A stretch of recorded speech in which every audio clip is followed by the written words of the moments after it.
The Mali Empire. The Great Mali Empire began in the 1200s by Sundiata Keita, sometimes referred to as Lion King. The Mali Empire was known for being the epicenter of trade, elaborate mosques, Islamic schools, and simply for being a world of luxury and riches. One of the greatest leaders of the empire, Mansa Musa, had so much gold that he passed it out to the poor along his Hajj to Mecca.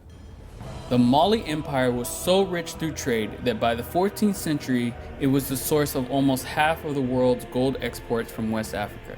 The empire was also home to Sangara Madrasa, one of the greatest centers of learning, and housed the largest library in Africa at the time, with an estimated 700,000 manuscripts. The Kingdom of Kush. This ancient Nubian empire ruled over a vast territory along the Nile River, in what is modern-day Sudan, starting from around 785 BC. This kingdom was so powerful that it even ruled its famous neighbor to the north, Egypt, as the 25th dynasty, which meant the monarchs of Kush were also the pharaohs of Egypt. The kingdom of Kush thrived for over 1,000 years and was the center of trade for iron and gold. The Kushites also mummified their dead and built their own types of pyramids. In fact, the Kushites' capital of Meroe is home to ruins of over 200 pyramids, far more than Egypt. The Songhai Empire. This large West African kingdom was formed in the 15th century and encompassed a dozen of modern-day African nations. The capital of this massive empire was the city of Gao, which was located in modern-day Mali. Its greatest leader was King Mohammed Esquia, also known as Esquia the Great, who expanded the reach of the kingdom and established hundreds of Islamic schools in Timbuktu. He also opened his court to scholars and poets from throughout the Muslim world. He advocated for learning and rewarded professors with large pensions. The Kingdom of Aksum. During the times of the Roman Empire, another influential empire was thriving in East Africa. The Kingdom of Aksum was a trading giant whose gold and ivory created a vital link between ancient Europe and the Far East. The Kingdom of Aksum also developed its own written script known as Ge'ez, one of the first in Africa, and had its own unique architectural style. The Kingdom of Zimbabwe. Established around 1220, the Kingdom of Zimbabwe expanded artistic and stonemasonry tradition to impressive levels. Elaborate stone buildings were built, and trade with Asia and Arabic partners thrived in this kingdom that was greatly influenced by the Kingdom of Mapungubwe in southern Africa. The city of Great Zimbabwe served as the capital of the kingdom.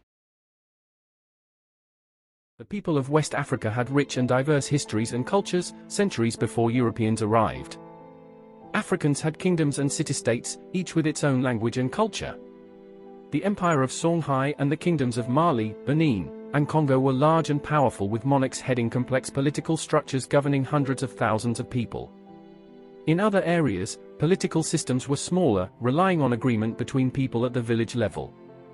Art, learning, and technology flourished, and Africans were especially skilled with medicine, mathematics, and astronomy. In addition to domestic goods, they made fine luxury items in bronze, ivory, gold, and terracotta for both local use and trade.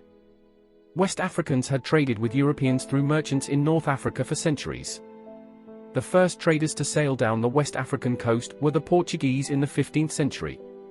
The Dutch, British, French, and Scandinavians followed. They were interested in precious items such as gold, ivory, and spices, particularly pepper. From their first contacts, European traders kidnapped and bought Africans to be sold in Europe. However, it was not until the 17th century, when plantation owners wanted more slaves to satisfy the increasing demand for sugar in Europe, that transatlantic slaving became the dominant trade. I'm going to put some things in context. We all know that Christopher Columbus was not the first to sail the Atlantic Ocean, and many people now seem to be aware that other people also sailed the Atlantic. But seldom do we explore when Africans did so. It's said that an African king of the Mali Empire named Abubakar Keita II sailed the Atlantic Ocean long before Columbus, a whole century before him to be exact. Now, the success of his trip is a mystery, but the fact that he did this is well documented by Mansa Musa himself. The Arab-Egyptian scholar named Al-Umari, who spoke with Mansa Musa concerning how he ascended the throne, wrote down what the Malayan king told him. According to Al-Umari, this is what Mansa Musa told him. The ruler who preceded me did not believe it was impossible to reach the extremity of the ocean that encircles the earth. He wanted to reach that end and was determined to pursue his plan. So he equipped 200 boats full of men and many others with water, gold, and provisions, sufficient for several years. He ordered the captain not to return until he had reached the other end of the ocean, or until he had exhausted the provisions and water. So they set out on their journey. They were absent for a long period, and at last just one boat returned. When questioned, the captain replied, "O Prince, we navigated for a long period until we saw in the midst of the ocean a great river which flowed massively. My boat was the last one. Others were ahead of me, and they were drowned in the great whirlpool and never came out again. I sailed back to escape this current." But the Sultan would not believe him. He ordered 2,000 boats to be equipped for him and for his men, and 1,000 more for water and provisions. Then he conferred the regency on me for the term of his absence, and departed with his men, never to return or show any sign of life. In this manner, I became the sole ruler of the empire.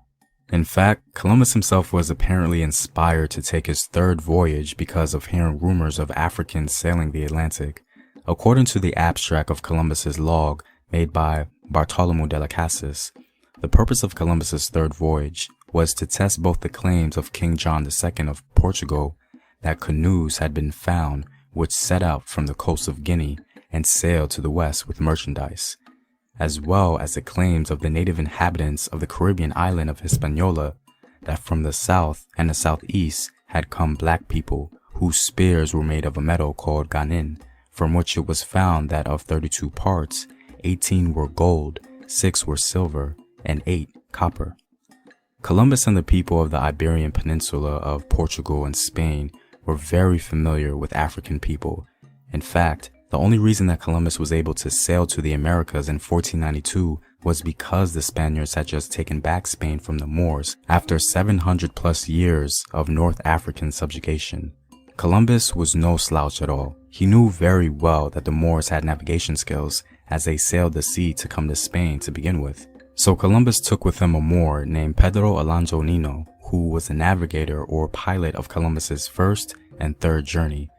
Now, with all that context out of the way, what was going on in the rest of Africa around 1492 during the late 15th century? Well, in West Africa, the classical empire of Songhai was just in its first phases.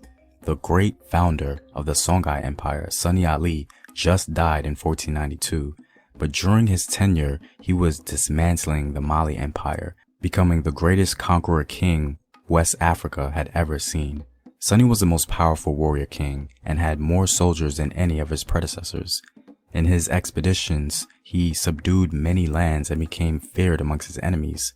The Tariq el-Fatash, a book written by an African scholar at Timbuktu, had this to say about Sani Ali. Chi Ali was always victorious and destroyed all the countries that he chose. None of his armies in his presence were defeated. Always the conqueror, never defeated. Right under the vast Songhai Empire lie the Empire of Benin. Benin during this time in 1492 was ruled by the great Oba Azolua. During his long period as sovereign, Azolua transformed Benin from a moderately large kingdom into an empire. Hailed as Azolua the Conqueror, oral histories report that he fought more than 200 battles. Even though his reign was marked with some instability, he still managed to expand Benin into an empire, and by 1492, his reign was well seasoned and Benin growing. Oba Azolua was the son of the legendary king Oba Awari the Great of Benin, and because of his accomplishments, Oba Azolua became a very important Oba in both the history of the Benin Empire and in the folklore and celebrations in the region. In Central Africa, for the Kanem Empire, 1492 was a crucial moment. Years earlier, the Kanembu were defeated by the Bulala, and their capital of Njimi was taken over. In 1484, the ruler of Kanem, Mai Ali Gaji, constructed a new capital in Borno in northern Nigeria called Ngazagarma. and from that base, the Kanembu intermarried with the local population, creating a new ethnic group called the Kanuri. The establishment of a new base for refugees of Kanem was crucial for the revival of the Kanem Empire, and so, in 1492, Mai Ali Gaji was able to rally the troops and begin conquering a lot of territory with the end goal of reconquering their homeland. And in 1497, Mai Ali Gaji had developed his Borno Empire to such an extent that he was able to return to Kanem and retake the ancestral capital of Njimi from the Bulala. This event was no doubt one of the greatest moments in Central African history and the most important event for the survival of the Kanem Empire's legacy. Also in Central Africa, it was the beginning of the end for the Congo Empire. In 1492, Congo was just being introduced to Christianity for the first time by the disingenuous motives of the Portuguese. King Nzinga Nkuwu sent his ambassador Kasuta to Portugal and instructed him to request priests, carpenters, and stonemasons to build a house of prayer. He also sent Congolese nobles and children to learn Portuguese and become Christians. In 1491, King Nzinga Nkuwu of Congo was baptized and officially accepted Christianity. His baptism was well documented, as he said to have sat on a throne carved of ivory and wood, which was placed on a high platform, and he also wore a tall crown they called Mpu. The primary reason for the conversion of King Nzinga Nkuwu was articulated by Alan Schofield. It was only then the Portuguese learnt the real reason for the quick conversion. The kingdom was on the point of civil war. Several people were rebelling against the central power, and that Mwene Congo was about to help his son, Afonso, put down the revolt. Naturally, he wanted Portuguese aid. One must try to imagine the Portuguese at this moment.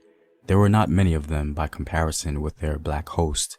They had come to this remote place to proselytize and begin a trading organization, and within a few weeks of their arrival, they were being asked to take part in a war which did not concern them in the least. But the request came from a brother in Christ, and it was not possible to refuse. So a black army marched out on the Central African field of battle under the banner of the cross, accompanied by a number of white mercenaries carrying muskets. It is hardly surprising that they won the day and returned to the capital in triumph. In gratitude, the Mwene Congo settled the Portuguese in one section of the town, not too far from his own palace, and the two races lived in such amity that doors, it is said, were never closed, and there was no need for guards. The coexistence had begun. Even though King Nzinga Nkuwu clearly had other motivations for his conversion, the actions he took to integrate the Portuguese into Congolese society had disastrous effects, especially because his son, a true convert to Christianity, thought of the Portuguese as his Christian brothers, while they certainly did not think of him or the Congolese as such. They sought to control Congo and drain it of its resources. In southern Africa, around 1492, the Shona kingdom of Mwene Mutapa became the premier Shona state in the region. The founder of Mwene Mutapa, Inyatsimba Mutota, had a son named Matope, who extended Mutapa into an empire during this time. King Matope became very wealthy by exploiting copper and ivory from the Middle Zambezi. King Matope's armies overran the kingdom of Manyinka, as well as the coastal kingdoms of Keteve and others, turning Mwene Mutapa into a vast empire. Much later, a Portuguese chronicler named Antonio Bacaro tells us about Mwene Mutapa. The emperor shows great charity to the blind and maimed, for these are called the king's poor, and have land and revenues for their subsistence. And when they wish to pass through the kingdoms, wherever they come, food and drinks are given to them at the public cost as long as they remain there. And when they leave that place to go to another, they are provided with what is necessary for their journey and a guide, and someone to carry their wallet to the next village. In every place where they come, there is the same obligation, under penalty that those who fail therein shall be punished by the king. Moving along to East Africa and Ethiopia, the year 1492 was during the reign of Emperor Eskender. Eskender, a prominent Christian king, sought to make war on the Muslims in Ethiopia. It was during this time that raids and counter-raids between the Ethiopian Christians and Muslim powers intensified. This period was the beginning stages of determining which religion would have dominion over Ethiopia, Christianity or Islam. It was said that Emperor Iskender was of a bold disposition and was an expert horseman and well trained in the use of bow, shield, and spear. And at the same time, he was gracious, compassionate, and merciful. Previously, in 1487, King John II of Portugal, who had always been eager to enter into communication with Prester John, the mythical Christian ally of Africa, sent on a mission to the east the navigators Perdo de Covilham and Alonso de Pavia. In 1491, de Covilham entered Ethiopia and made his way to the court of Iskender, where the king received him with great honor. Iskender made him his confidant and counselor and found him so useful that apparently he wouldn't allow him to leave. According to some authorities, Iskender was murdered in 1492, but his death was hidden by Queen Helena and her advisors for nearly 3 years. Iskender was succeeded by his son Amda Seyon, who was only 7 years old when he ascended the throne. He died before the end. Taken lightly, because this will just be my personal opinion on the topic based on my own analysis of world history. Ultimately, there is no conclusive answer to this question, as we can't get into the minds of non-Africans. All I can do is highlight some patterns and draw some conjectural conclusions. Also, this video is not intended to be some sort of plea for empathy or acceptance from outside of the African diaspora. It's simply intended to be considered as a working model, showing how history evolved into what it is today as it concerns our current social, political, and economic condition as Afro-descended people. I really appreciated the perspectives you all gave in my last video, and so I'm hoping that we can do the same. So let's begin. Despite questions concerning the reliability of Greek scholars and historians like Diodorus Siculus and Herodotus, their work highlights a very important narrative that did exist in ancient times. Whether their words about Africa were true or not, they expose what the common discourse was in ancient times amongst elites, an ancient commentary that influenced later periods. Some of the ancient narratives suggest the belief, or at least the consideration, that Africans were the first people and also that they were among the first civilized. Now the Ethiopians, as historians relate, were the first of all men, and the proofs of this statement, they say, are manifest. For that they did not come into their land as immigrants from abroad, but were natives of it, and so justly bear the name of autochthons, is, they maintain, conceded by practically all men. Furthermore, that those who dwell beneath the noonday sun were, in all likelihood, the first to be generated by the earth, is clear to all, since inasmuch as it was the warmth of the sun which, at the generation of the universe, dried up the earth when it was still wet and impregnated it with life, it is reasonable to suppose that the region which was nearest the sun was the first to bring forth living creatures. I find it fascinating that a Greek scholar came to a similar conclusion as we did concerning the origin of humans, placing them on the African continent. Echoes of this narrative survived into more modern times. One of the most popular Orientalists, known today as the general title Middle Eastern Studies, was a man named Constantine de Volney of the 18th century. Here's what he has to say. We have the strongest reasons to believe that the country neighboring to the tropic Sudan and southern Egypt was the cradle of the sciences, and of consequence that the first learned nation was a nation of blacks, for it is incontrovertible that by the term Ethiopians, the ancients meant to represent a people of black complexion, thick lips, and woolly hair. Despite what our perspective is today, people in ancient times and even some of the earliest observers concluded that humanity's oldest civilizations and people were Africans. It's important to note that this perspective was only recently challenged. I think if we use this ancient perspective and the perspective proposed by de Volney, we can certainly see the beginning stages of how African people came to be viewed as a threat, because the implications of being the oldest human people possessing the oldest civilizations is obvious. The second reason why African people may have been viewed as a threat plays on the previous ancient model, Because of the narrative advanced by ancient writers and their modern contemporaries, a primordial fear of genetic annihilation inevitably developed. So the thought process could possibly be the following. If these Africans are the oldest humans who possibly spread throughout the planet, then humanity can easily go back to its original African mold. Even though it may sound odd, this was a thread of thought in the psychology of the one-drop rule, which pretty much stated that if anyone had one drop of African blood, then they have corrupted the non-African blood and therefore should be considered black or Negro. It seems clear that this idea was developed to identify African ancestry in whatever color or phenotype it came in.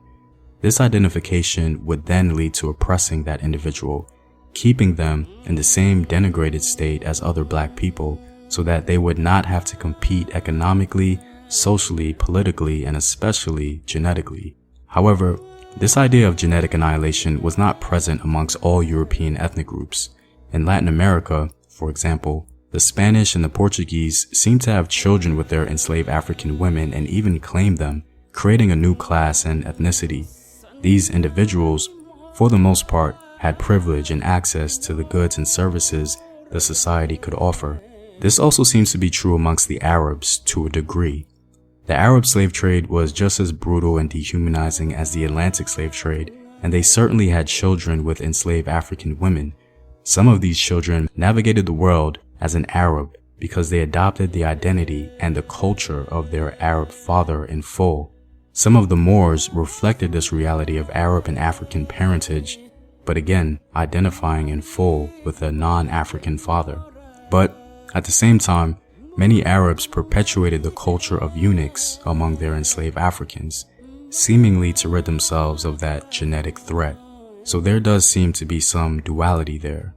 All in all, the idea of Africans posing a genetic threat did not apply to all, but was unique to some non-African groups with imperial power.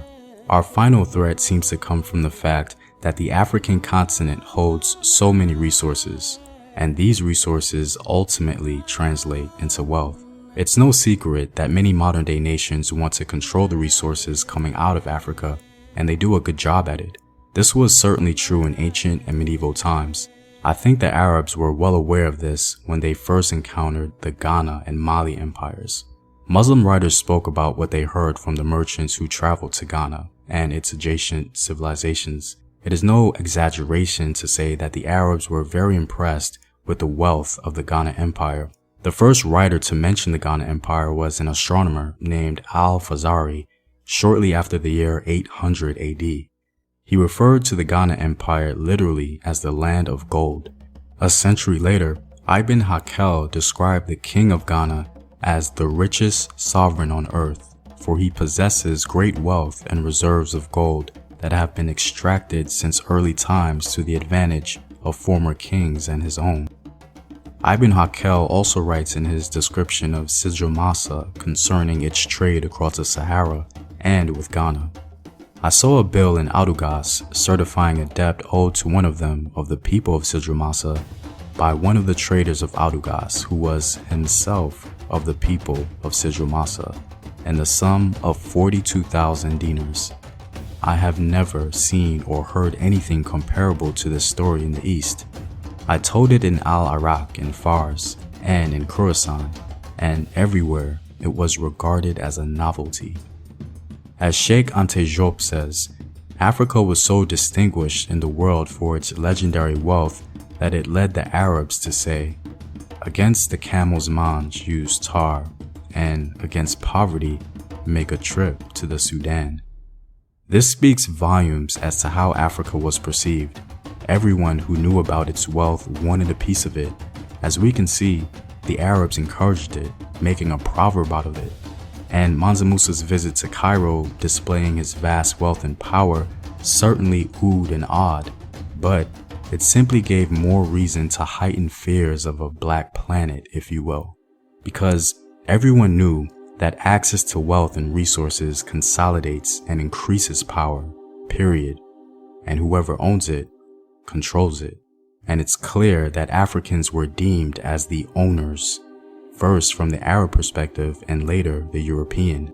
This was indeed a fatal combination for Africans who were seemingly more interested in other forms of capital rather than world domination.